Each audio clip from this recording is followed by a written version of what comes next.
കർത്താവിന്റെ നാമത്തിന് സ്തുതി. ദിവസവും ഈ ചാനൽ കേൾക്കുന്നതിലൂടെ നിങ്ങൾക്ക് ഒരു വർഷത്തിനുള്ളിൽ ബൈബിൾ വായിക്കാൻ കഴിയും. ദയവായി ഷെയർ, സബ്സ്ക്രൈബ് ഒപ്പം സപ്പോർട്ട് ചെയ്യുക. ഇന്നത്തെ ബൈബിൾ വാക്യങ്ങൾ. ലേവ്യ പുസ്തകം 3-ാം അധ്യായം 1 മുതലുള്ള വാക്യങ്ങൾ. ലേവ്യ പുസ്തകം 3-ാം അധ്യായം 1 മുതലുള്ള വാക്യങ്ങൾ. ഒരുവന്റെ വഴിപാട് സമാധാനയാഗം ആകുന്നുവെങ്കിൽ കന്നുകാലികളിൽ ഒന്നിനെ അർപ്പിക്കുന്നതായാൽ ആണാകട്ടെ പെണ്ണാകട്ടെ ഊനമില്ലാത്തതിനെ അവൻ യഹോവയുടെ സന്നിധിയിൽ അർപ്പിക്കണം. തന്റെ വഴിപാടിന്റെ തലയിൽ അവൻ കൈവച്ച് സമാഗമന കൂടാരത്തിന്റെ വാതിൽക്ക് വെച്ചു അതിനെ അറുക്കണം. അഹരോന്റെ പുത്രന്മാരായ പുരോഹിതന്മാർ അതിന്റെ രക്തം യാഗപീഠത്തിന്മേൽ ചുറ്റും തളിക്കണം. അവൻ സമാധാനയാഗത്തിൽ നിന്ന് കുടൽ പൊതിഞ്ഞിരിക്കുന്ന മേധസ്സും കുടലിന്മേലിരിക്കുന്ന സകല മേധസ്സും മൂത്രപിണ്ഡം രണ്ടും അവയുടെ മേൽ കടിപ്രദേശത്തുള്ള മേധസ്സും മൂത്രപിണ്ഡത്തോടുകൂടെ കരളിന്മേലുള്ള വവയും നീക്കി യഹോവയ്ക്ക് ദഹനയാഗമായി അർപ്പിക്കണം. അഹരോന്റെ പുത്രന്മാർ യാഗപീഠത്തിൽ തീയുടെ മേലുള്ള വിറകിന്മേൽ ഹോമയാഗത്തിന്മീതെ അത് ദഹിപ്പിക്കണം. അത് യഹോവയ്ക്ക് സൗരഭ്യവാസനയായ ദഹനയാഗം. യഹോവയ്ക്ക് സമാധാനയാഗമായുള്ള വഴിപാട് ആടാകുന്നുവെങ്കിൽ ആണാകട്ടെ പെണ്ണാകട്ടെ ഊനമില്ലാത്തതിനെ അർപ്പിക്കണം. ഒരു കുഞ്ഞാടിനെ വഴിപാടായിട്ട് അർപ്പിക്കുന്നുവെങ്കിൽ അതിനെ യഹോവയുടെ സന്നിധിയിൽ അർപ്പിക്കണം. തന്റെ വഴിപാടിന്റെ തലയിൽ അവൻ കൈവച്ച് സമാഗമന കൂടാരത്തിന് മുമ്പാകെ അതിനെ അറുക്കണം. അഹരോന്റെ പുത്രന്മാർ അതിന്റെ രക്തം യാഗപീഠത്തിന്മേൽ ചുറ്റും തളിക്കണം. അവൻ സമാധാനയാഗത്തിൽ നിന്ന് അതിന്റെ മേധസ്സും തടിച്ച വാൽ മുഴുവനും ഇത് തണ്ടെല്ലിങ്കൽ നിന്ന് പറിച്ചു കളയണം. കുടൽ പൊതിഞ്ഞിരിക്കുന്ന മേധസ്സും കുടലിന്മേലുള്ള സകല മേധസ്സും മൂത്രപിണ്ഡം രണ്ടും അവയുടെ മേൽ കടിപ്രദേശത്തുള്ള മേധസ്സും മൂത്രപിണ്ഡത്തോടുകൂടെ കരളിന്മേലുള്ള വവയും നീക്കി യഹോവയ്ക്ക് ദഹനയാഗമായി അർപ്പിക്കണം. പുരോഹിതൻ അത് യാഗപീഠത്തിന്മേൽ ദഹിപ്പിക്കണം. അത് യഹോവയ്ക്ക് ദഹനയാഗ ഭോജനം.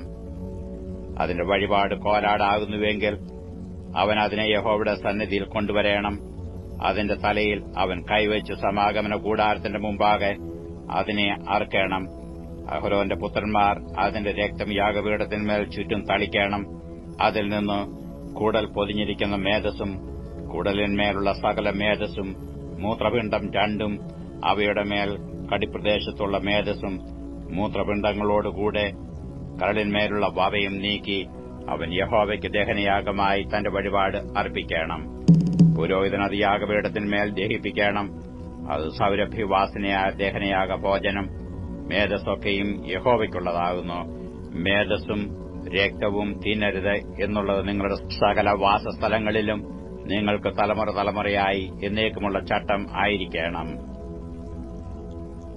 ലേവ്യ പുസ്തകം 4-ാം അധ്യായം 1 മുതലുള്ള വാക്യങ്ങൾ. ലേവ്യ പുസ്തകം 4-ാം അധ്യായം 1 മുതലുള്ള വാക്യങ്ങൾ. യഹോവ പിന്നെയും മോശയോട് അരുളി ചെയ്തത്, നീ ഇസ്രായേൽ മക്കളോട് പറയേണ്ടത് എന്തെന്നാൽ, ചെയ്യരുതെന്ന് യഹോവ കൽപ്പിച്ചിട്ടുള്ള വല്ല കാര്യത്തിലും ആരെങ്കിലും അബദ്ധവശാൽ പിഴച്ചു ആ വക വല്ലതും ചെയ്താൽ, അഭിഷക്തനായ പുരോഹിതൻ ജനത്തിന്മേൽ കുറ്റം വരത്തക്കവണ്ണം പാപം ചെയ്തുവെങ്കിൽ, താൻ ചെയ്ത പാപം നിമിത്തം അവൻ യഹോവയ്ക്ക് പാപയാഗമായി ഊനമില്ലാത്ത ഒരു കാളക്കിടാവിനെ അർപ്പിക്കണം. അവൻ ആ കാളയെ സമാഗമന കൂടാരത്തിന്റെ വാതിൽക്ക് യഹോവയുടെ സന്നിധിയിൽ കൊണ്ടുവന്ന് കാളയുടെ തലയിൽ കൈവച്ച് യഹോവയുടെ സന്നിധിയിൽ കാളയെ അറുക്കണം. അഭിഷക്തനായ പുരോഹിതൻ കാളയുടെ രക്തം കുറെയെടുത്ത് സമാഗമന കൂടാരത്തിൽ കൊണ്ടുവരേണം. പുരോഹിതൻ രക്തത്തിൽ വിരൽ മുക്കി യഹോവയുടെ സന്നിധിയിൽ വിശുദ്ധ മന്ദിരത്തിന്റെ തിരശ്ശീലയ്ക്ക് മുമ്പിൽ 7 പ്രാവശ്യം തളിക്കണം. പുരോഹിതൻ രക്തം കുറെ യഹോവയുടെ സന്നിധിയിൽ സമാഗമന കൂടാരത്തിലുള്ള സുഗന്ധവർഗത്തിൻ ധൂപപീഠത്തിന്റെ കൊമ്പുകളിൽ പുരട്ടേണം. കാളയുടെ ശേഷം രക്തം മുഴുവനും സമാഗമന കൂടാരത്തിന്റെ വാതിൽക്കൽ ഉള്ള ഹോമയാഗപീഠത്തിന്റെ ചൂട്ടിൽ ഒഴിച്ചു കളയണം. പാപയാഗത്തിനുള്ള കാളയുടെ സകല മേധസ്സും കുടൽ പൊതിഞ്ഞിരിക്കുന്ന മേധസ്സും കുടലിന്മേലുള്ള സകല മേധസ്സും അതിൽ നിന്ന് നീക്കണം.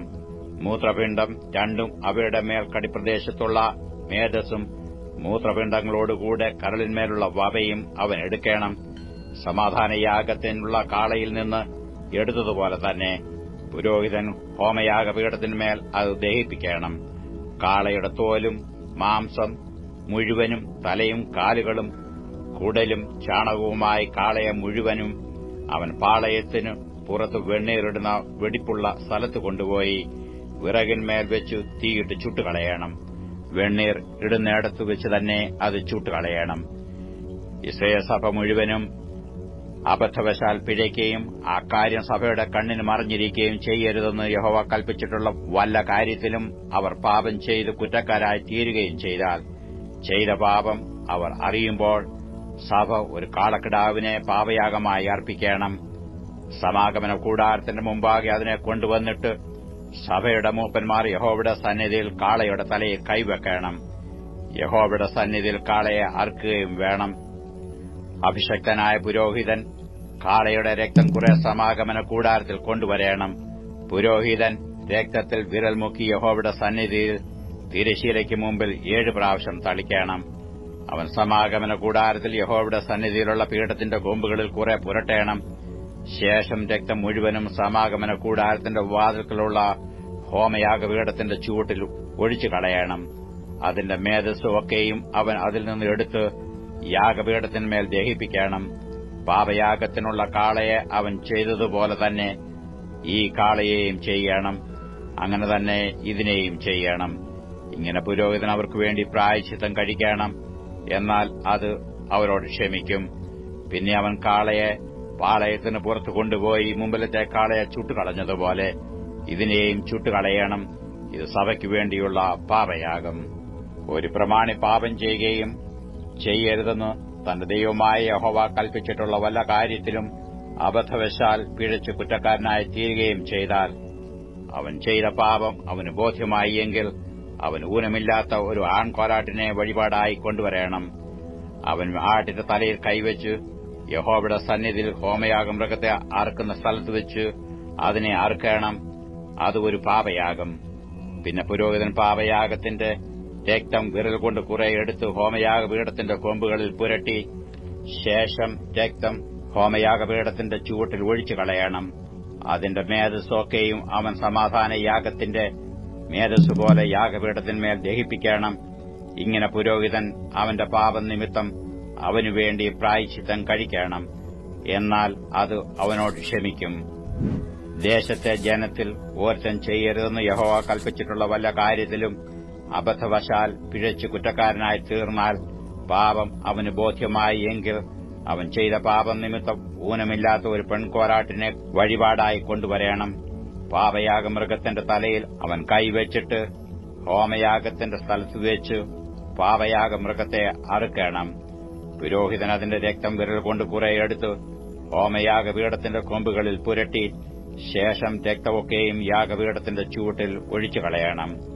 അതിന്റെ മേധസ്സൊക്കെയും സമാധാനയാഗത്തിൽ നിന്ന് മേധസ് എടുക്കുന്നതുപോലെ എടുത്ത് പുരോഹിതൻ യാഗപീഠത്തിന്മേൽ യഹോവയ്ക്ക് സൗരഭ്യവാസനയായി ദഹിപ്പിക്കണം. ഇങ്ങനെ പുരോഹിതൻ അവനുവേണ്ടി പ്രായശ്ചിത്തം കഴിക്കണം.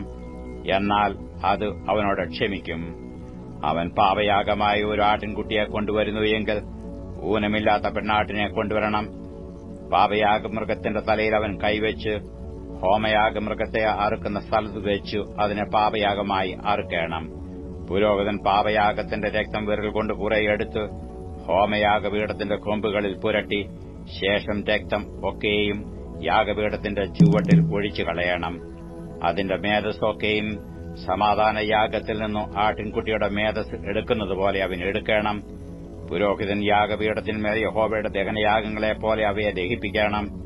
അവൻ ചെയ്ത പാപത്തിന് പുരോഹിതൻ ഇങ്ങനെ പ്രായശ്ചിത്തം കഴിക്കണം. എന്നാൽ അത് അവനോട് ക്ഷമിക്കും. യോഹന്നാൻ എഴുതിയ സുവിശേഷം 15-ാം അധ്യായം 1 മുതലുള്ള വാക്യങ്ങൾ.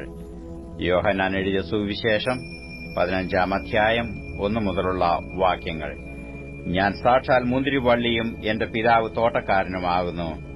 എന്നിൽ കായ്ക്കാത്ത കൊമ്പ് ഒക്കെയും അവൻ നീക്കിക്കളയുന്നു. കായ്ക്കുന്നത് ഒക്കെയും അധികം ഫലം കായ്ക്കേണ്ടതിന് ചെത്തിവെടിപ്പാക്കുന്നു. ഞാൻ നിങ്ങളോട് സംസാരിച്ച വചനനിമിത്തം നിങ്ങൾ ഇപ്പോൾ ശുദ്ധിയുള്ളവരാകുന്നു. എന്നിൽ വസിപ്പീൻ, ഞാൻ നിങ്ങളിലും വസിക്കും. കൊമ്പിന് മുന്തിരിവള്ളിയിൽ വസിച്ചിട്ടല്ലാതെ സ്വയമായി കായ്പാൻ കഴിയാത്തതുപോലെ എന്നിൽ വസിച്ചിട്ടല്ലാതെ നിങ്ങൾക്ക് കഴിയുകയില്ല. ഞാൻ മുന്തിരിവള്ളിയും നിങ്ങൾ കൊമ്പുകളുമാകുന്നു. ഒരുത്തൻ എന്നിലും ഞാൻ അവനിലും വസിക്കുന്നു, എങ്കിൽ അവൻ വളരെ ഫലം കായ്ക്കും. എന്നെ പിരിഞ്ഞ് നിങ്ങൾക്കൊന്നും ചെയ്യുവാൻ കഴിയുകയില്ല. എന്നിൽ വസിക്കാത്തവനെ ഒരു കൊമ്പ് പോലെ പുറത്തു കളഞ്ഞിട്ട് അവൻ ഉണങ്ങിപ്പോകുന്നു. ആ വക ചേർത്ത് തീയിലിടുന്നു, അത് വെന്തുപോകും. നിങ്ങൾ എന്നിലും എന്റെ വചനം നിങ്ങളിലും വസിച്ചാൽ നിങ്ങൾ ഇച്ഛിക്കുന്നത് എന്തെങ്കിലും അപേക്ഷിപ്പീൻ, അത് നിങ്ങൾക്ക് കിട്ടും. നിങ്ങൾ വളരെ ഫലം കായ്ക്കുന്നതിനാൽ എന്റെ പിതാവ് മഹത്വപ്പെടുന്നു. അങ്ങനെ നിങ്ങൾ എന്റെ ശിഷ്യന്മാർ ആകും. പിതാവ് എന്നെ സ്നേഹിക്കുന്നതുപോലെ ഞാനും നിങ്ങളെ സ്നേഹിക്കുന്നു. എന്റെ സ്നേഹത്തിൽ വസിപ്പീൻ. ഞാൻ എന്റെ പിതാവിന്റെ കൽപ്പനകൾ പ്രമാണിച്ച് അവന്റെ സ്നേഹത്തിൽ വസിക്കുന്നതുപോലെ നിങ്ങൾ എന്റെ കൽപ്പനകൾ പ്രമാണിച്ചാൽ എന്റെ സ്നേഹത്തിൽ വസിക്കും. എന്റെ സന്തോഷം നിങ്ങളിൽ ഇരിപ്പാനും നിങ്ങളുടെ സന്തോഷം പൂർണ്ണമാകുവാനും ഞാൻ ഇത് നിങ്ങളോട് സംസാരിച്ചിരിക്കുന്നു. ഞാൻ നിങ്ങളെ സ്നേഹിച്ചിരിക്കുന്നതുപോലെ നിങ്ങളും തമ്മിൽ തമ്മിൽ സ്നേഹിക്കണമെന്നാകുന്നു എന്റെ കൽപ്പന. സ്നേഹിതന്മാർക്കു വേണ്ടി ജീവനെ കൊടുക്കുന്നതിലും അധികമുള്ള സ്നേഹം ആർക്കുമില്ല. ഞാൻ നിങ്ങളോട് കൽപ്പിക്കുന്നത് ചെയ്താൽ നിങ്ങൾ എന്റെ സ്നേഹിതന്മാർ തന്നെ. യജമാനൻ ചെയ്യുന്നത് ദാസൻ അറിയായികൊണ്ട് ഞാൻ നിങ്ങളെ ദാസന്മാർ എന്ന് ഇനിയും പറയുന്നില്ല.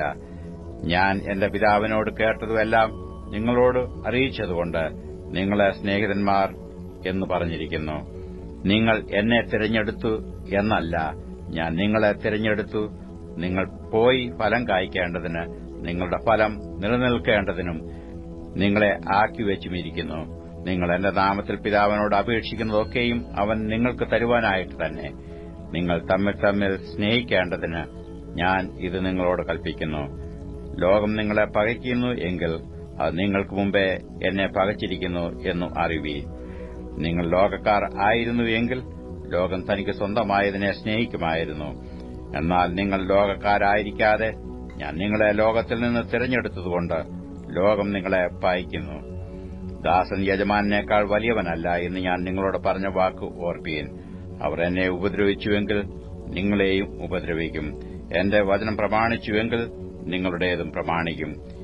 എങ്കിലും എന്നെ അയച്ചവനെ അവർ അറിയായകൊണ്ട് എന്റെ നാമനിമിത്തം ഇതൊക്കെയും നിങ്ങളോടും ചെയ്യും.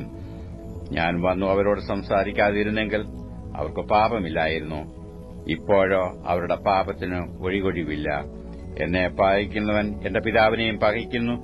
മറ്റാരും ചെയ്തിട്ടല്ലാത്ത പ്രവൃത്തികളെ ഞാൻ അവരുടെ ഇടയിൽ ചെയ്തിരുന്നില്ല എങ്കിൽ അവർക്ക് പാപമില്ലായിരുന്നു. ഇപ്പോഴോ അവർ എന്നെയും എന്റെ പിതാവിനെയും കാണുകയും പകയ്ക്കുകയും ചെയ്തിരിക്കുന്നു. അവർ വെറുതെ എന്നെ പകച്ചു എന്ന് അവരുടെ ന്യായപ്രമാണത്തിൽ എഴുതിയിരിക്കുന്ന വചനം നിവൃത്തിയാകേണ്ടതിന് തന്നെ. ഞാൻ പിതാവിന്റെ അടുക്കൽ നിന്നു നിങ്ങൾക്ക് അയപ്പാനുള്ള കാര്യസ്ഥനെ, പിതാവിന്റെ അടുക്കൽ നിന്ന് പുറപ്പെടുന്ന സത്യാത്മാവ് വരുമ്പോൾ അവൻ എന്നെക്കുറിച്ച് സാക്ഷ്യം പറയും. നിങ്ങളും ആദ്യം മുതൽ എന്നോടുകൂടെ ഇരിക്കൊണ്ട് സാക്ഷ്യം പറവീൻ. യോഹന്നാൻ എഴുതിയ സുവിശേഷം 16-ാം അധ്യായം 1 മുതലുള്ള വാക്യങ്ങൾ. യോഹന്നാൻ എഴുതിയ സുവിശേഷം 16-ാം അധ്യായം 1 മുതലുള്ള വാക്യങ്ങൾ. നിങ്ങൾ ഇടറിപ്പോകാതിരിപ്പാൻ ഞാൻ ഇത് നിങ്ങളോട് സംസാരിച്ചിരിക്കുന്നു. അവർ നിങ്ങളെ പള്ളിഭ്രഷ്ടരാക്കും. അത്രയുമല്ല, നിങ്ങളെ കൊല്ലുന്നവൻ എല്ലാം ദൈവത്തിന് വഴിപാട് കഴിക്കുന്നു എന്ന് വിചാരിക്കുന്ന നാഴിക വരുന്നു. അവർ പിതാവിനെയും എന്നെയും അറിയായകൊണ്ട് ഇങ്ങനെ ചെയ്യും. അതിന്റെ നാഴിക വരുമ്പോൾ ഞാൻ അത് നിങ്ങളോട് പറഞ്ഞിട്ടുണ്ടെന്ന് നിങ്ങൾ ഓർക്കേണ്ടതിന് ഇത് നിങ്ങളോട് സംസാരിച്ചിരിക്കുന്നു. ആദിയിൽ ഇത് നിങ്ങളോട് പറയാഞ്ഞത് ഞാൻ നിങ്ങളോടുകൂടെ ഇരിക്കൊണ്ടത്രേ. ഇപ്പോഴോ ഞാൻ എന്നെ അയച്ചവന്റെ അടുക്കൽ പോകുന്നു. നീ എവിടെ പോകുന്നു എന്ന് നിങ്ങളാരും എന്നോട് ചോദിക്കുന്നില്ല. എങ്കിലും ഇത് നിങ്ങളോട് സംസാരിക്കൊണ്ട് നിങ്ങളുടെ ഹൃദയത്തിൽ ദുഃഖം നിറഞ്ഞിരിക്കുന്നു. എന്നാൽ ഞാൻ നിങ്ങളോട് സത്യം പറയുന്നു, ഞാൻ പോകുന്നത് നിങ്ങൾക്ക് പ്രയോജനം. ഞാൻ പോകാഞ്ഞാൽ കാര്യസ്ഥൻ നിങ്ങളുടെ അടുക്കൽ വരികയില്ല. ഞാൻ പോയാൽ അവനെ നിങ്ങളുടെ അടുക്കൽ അയക്കും. അവൻ വന്ന് പാപത്തെക്കുറിച്ചും നീതിയെക്കുറിച്ചും ന്യായവിധിയെക്കുറിച്ചും ലോകത്തിന് ബോധം വരുത്തും. അവർ എന്നിൽ വിശ്വസിക്കായകൊണ്ട് പാപത്തെക്കുറിച്ചും ഞാൻ പിതാവിന്റെ അടുക്കൽ പോകുകയും നിങ്ങൾ ഇനി എന്നെ കാണാതിരിക്കുകയും ചെയ്യുന്നതുകൊണ്ട് നീതിയെക്കുറിച്ചും ഈ ലോകത്തിന്റെ പ്രഭു വിധിക്കപ്പെട്ടിരിക്കൊണ്ട് ന്യായവിധിയെക്കുറിച്ചും തന്നെ. ഇനിയും വളരെ നിങ്ങളോട് പറവാനുണ്ട്, എന്നാൽ നിങ്ങൾക്ക് ഇപ്പോൾ വഹിപ്പാൻ കഴിവില്ല. സത്യത്തിന്റെ ആത്മാവ് വരുമ്പോഴോ അവൻ നിങ്ങളെ സകല സത്യത്തിലും വഴി നടത്തും. അവൻ സ്വയമായി സംസാരിക്കാതെ താൻ കേൾക്കുന്നത് സംസാരിക്കുകയും വരുവാനുള്ളത് നിങ്ങൾക്ക് അറിയിച്ചു തരികയും ചെയ്യും. അവൻ എനിക്കുള്ളതിൽ നിന്ന് എടുത്ത് നിങ്ങൾക്ക് അറിയിച്ചു തരുന്നതുകൊണ്ട് എന്നെ മഹത്വപ്പെടുത്തും. പിതാവിനുള്ളതൊക്കെയും എനിക്കുള്ളത്, അതുകൊണ്ടത്രേ അവൻ എനിക്കുള്ളതിൽ നിന്ന് എടുത്ത് നിങ്ങൾക്ക് അറിയിച്ചു തരും എന്ന് ഞാൻ പറഞ്ഞത്. കുറഞ്ഞൊന്ന് കഴിഞ്ഞിട്ട് നിങ്ങൾ എന്നെ കാണുകയില്ല, പിന്നെയും കുറഞ്ഞൊന്ന് കഴിഞ്ഞിട്ട് നിങ്ങൾ എന്നെ കാണും. അവന്റെ ശിഷ്യന്മാരിൽ ചിലർ, കുറഞ്ഞൊന്ന് കഴിഞ്ഞിട്ട് നിങ്ങൾ എന്നെ കാണുകയില്ല, പിന്നെയും കുറഞ്ഞൊന്ന് കഴിഞ്ഞിട്ട് എന്നെ കാണും എന്നും പിതാവിന്റെ അടുക്കൽ പോകുന്നു എന്നും അവൻ നമ്മോട് ഈ പറയുന്നത് എന്ത് എന്ന് തമ്മിൽ ചോദിച്ചു. കുറഞ്ഞൊന്ന് എന്ന് ഈ പറയുന്നത് എന്താകുന്നു? അവൻ എന്ത് സംസാരിക്കുന്നു എന്ന് നാം അറിയുന്നില്ല എന്നും അവർ പറഞ്ഞു. അവർ തന്നോട് ചോദിപ്പാൻ ആഗ്രഹിക്കുന്നുവെന്നും അറിഞ്ഞു യേശു അവരോട് പറഞ്ഞത്, കുറഞ്ഞൊന്ന് കഴിഞ്ഞിട്ട് എന്നെ കാണുകയില്ല, പിന്നെയും കുറഞ്ഞൊന്ന് കഴിഞ്ഞിട്ട് എന്നെ കാണും എന്ന് ഞാൻ പറയുകയാൽ നിങ്ങൾ തമ്മിൽ ചോദിക്കുന്നുവോ? ആമേൻ ആമേൻ ഞാൻ നിങ്ങളോട് പറയുന്നു, നിങ്ങൾ കരഞ്ഞു വിലപിക്കും, ലോകമോ സന്തോഷിക്കും. നിങ്ങൾ ദുഃഖിക്കും, എന്നാൽ നിങ്ങളുടെ ദുഃഖം സന്തോഷമായി തീരും. സ്ത്രീ പ്രസവിക്കുമ്പോൾ തന്റെ നാഴിക വന്നതുകൊണ്ട് അവൾക്ക് ദുഃഖമുണ്ട്. കുഞ്ഞിനെ പ്രസവിച്ച ശേഷമോ ഒരു മനുഷ്യൻ ലോകത്തിലേക്ക് പിറന്നിരിക്കുന്ന സന്തോഷ നിമിത്തം അവൾ തന്റെ കഷ്ടം പിന്നെ ഓർക്കുന്നില്ല. അങ്ങനെ നിങ്ങൾക്കും ഇപ്പോൾ ദുഃഖമുണ്ട്, എങ്കിലും ഞാൻ പിന്നെയും നിങ്ങളെ കാണും. നിങ്ങളുടെ ഹൃദയം സന്തോഷിക്കും, നിങ്ങളുടെ സന്തോഷം ആരും നിങ്ങളിൽ നിന്ന് എടുത്തുകളയുകയില്ല. അന്ന് നിങ്ങൾ എന്നോട് ഒന്നും ചോദിക്കുകയില്ല. ആമേൻ ആമേൻ ഞാൻ നിങ്ങളോട് പറയുന്നു, നിങ്ങൾ പിതാവിനോട് അപേക്ഷിക്കുന്നതൊക്കെയും അവൻ എന്റെ നാമത്തിൽ നിങ്ങൾക്ക് തരും. ഇന്നുവരെ നിങ്ങൾ എന്റെ നാമത്തിൽ ഒന്നും അപേക്ഷിച്ചിട്ടില്ല. അപേക്ഷിപ്പീൻ, എന്നാൽ നിങ്ങളുടെ സന്തോഷം പൂർണ്ണമാകും വണ്ണം നിങ്ങൾക്ക് ലഭിക്കും. ഇത് ഞാൻ സദൃശ്യമായി നിങ്ങളോട് സംസാരിച്ചിരിക്കുന്നു. എങ്കിലും ഞാൻ ഇനി സദൃശ്യമായി നിങ്ങളോട് സംസാരിക്കാതെ പിതാവിനെ സംബന്ധിച്ച് സ്പഷ്ടമായി നിങ്ങളോട് അറിയിക്കുന്ന നാഴിക വരുന്നു. അന്ന് നിങ്ങൾ എന്റെ നാമത്തിൽ അപേക്ഷിക്കും, ഞാൻ നിങ്ങൾക്ക് വേണ്ടി പിതാവിനോട് അപേക്ഷിക്കും എന്ന് ഞാൻ പറയുന്നില്ല.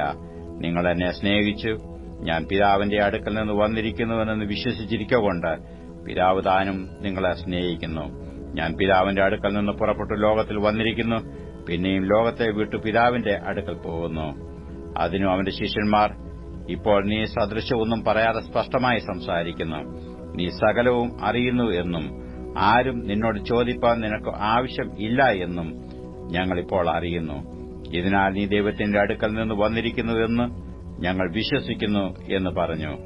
യേശു അവരോട്, ഇപ്പോൾ നിങ്ങൾ വിശ്വസിക്കുന്നുവോ? നിങ്ങൾ ഓരോരുത്തൻ താന്റെ സ്വന്തത്തിലേക്ക് ചിതറിപ്പോകുകയും എന്നെ ഏകനായി വിടുകയും ചെയ്യുന്ന നാഴിക വന്നുമിരിക്കുന്നു. പിതാവ് എന്നോടുകൂടെ ഉള്ളതുകൊണ്ട് ഞാൻ ഏകനല്ലാതാനും. നിങ്ങൾക്ക് എന്നിൽ സമാധാനം ഉണ്ടാകേണ്ടതിന് ഇത് നിങ്ങളോട് സംസാരിച്ചിരിക്കുന്നു. ലോകത്തിൽ നിങ്ങൾക്ക് കഷ്ടമുണ്ടെങ്കിലും ധൈര്യപ്പെടുവീ, ഞാൻ ലോകത്തെ ജയിച്ചിരിക്കുന്നു എന്ന് പറഞ്ഞു. 47 സങ്കീർത്തനം 1 മുതലുള്ള വാക്യങ്ങൾ. 47 സങ്കീർത്തനം 1 മുതലുള്ള വാക്യങ്ങൾ. സകല ജാതികളുമായുള്ളവരെ കൈകൊട്ടുവീൻ, ജയഘോഷത്തോടെ ദൈവസന്നിധിയിൽ ആർക്കുവീൻ. അത്യുന്നതനായ യഹോവ ഭയങ്കരൻ, അവൻ സർവ്വഭൂമിക്കും മഹാരാജാവാകുന്നു. അവൻ ജാതികളെ നമ്മുടെ കീഴിലും വംശങ്ങളെ നമ്മുടെ കാൽ കീഴിലുമാക്കുന്നു.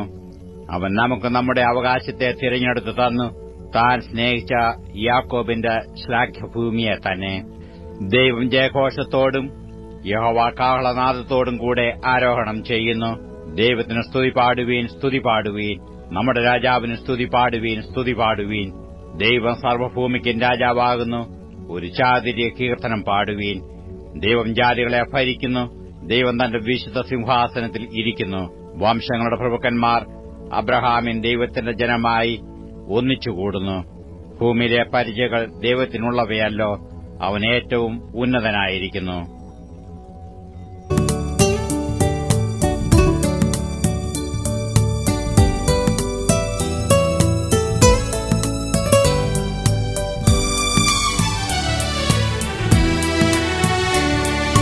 ശോഭനമാം സുദിനം ഞാൻ കാണുമേ അതിവേഗം. ശാലേമിൻ രാജനാം പ്രിയൻ ചേർത്തിടും തൻ സഭയെ. ആനന്ദമേ പ്രിയൻ വാനിൽ വരും, ആനന്ദമേ പ്രിയൻ വാനിൽ വരും.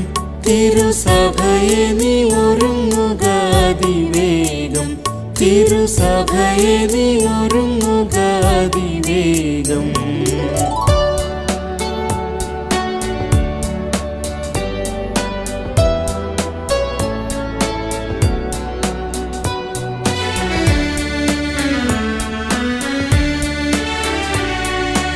അനുദിനം കൃപ ചൊരിക നിൻ തിരുഹിതം നിറവേറ്റാൻ കനിവുള്ള കരങ്ങളാലെന്നും നടത്തുക ധരണീതിൽ. ആനന്ദമേ പ്രിയൻ വാനിൽ വരും, ആനന്ദമേ പ്രിയൻ വാനിൽ വരും. തിരുസഭയെ നീ ഒരുങ്ങുക അതിവേഗം, തിരുസഭയെ നീ ഒരുങ്ങുക അതിവേഗം.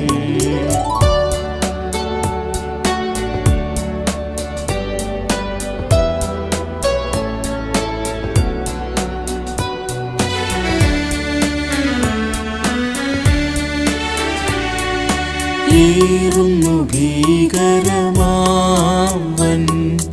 ഓളങ്ങളനവധിയായി. ആറുതലേകി നിവേഗം ചേർക്കുക തിരുമാർവിൽ. ആനന്ദമേ പ്രിയൻ വാനിൽ വരും, ആനന്ദമേ പ്രിയൻ വാനിൽ വരും. തിരുസഭയെ നീ ഒരുങ്ങുക അതിവേഗം, തിരുസഭയെ നീ ഒരുങ്ങുക അതിവേഗം.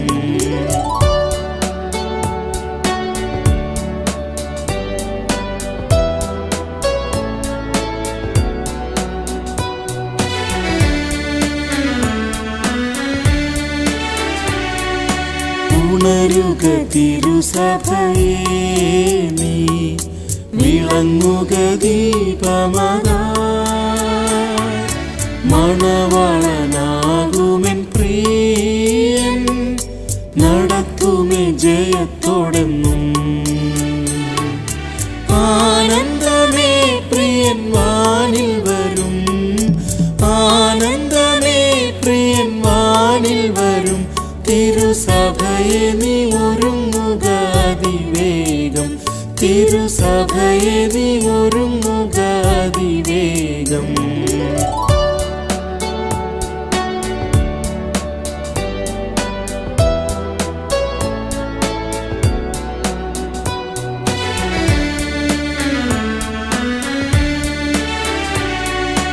ഉയർന്നിടും വിശുദ്ധന്മാർ വേഗം ഇഹം വിട്ടു വസിച്ചിടുവാൻ. പറന്നിടും പ്രാക്കൾ സമാനം കയറിടും ഗഗനമതിൽ. ആനന്ദമേ പ്രിയൻ വാനിൽ വരും, ആനന്ദമേ പ്രിയൻ വാനിൽ വരും. തിരുസഭയെ നീ ഒരുങ്ങുക അതിവേഗം, തിരുസഭയെ നീ ഒരുങ്ങുക അതിവേഗം.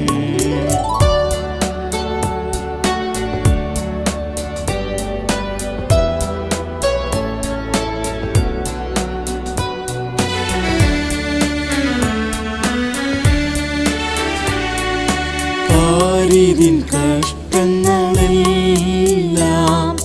തീർന്നിടും അതിവേഗം. വാണിടും പ്രിയനോടു കൂടെ യുഗയുഗമായെന്നും. ആനന്ദമേ പ്രിയൻ വാനിൽ വരും, ആനന്ദമേ പ്രിയൻ വാനിൽ വരും. തിരുസഭയെ നീ ഒരുങ്ങുക അതിവേഗം, തിരുസഭയെ നീ ഒരുങ്ങുക അതിവേഗം.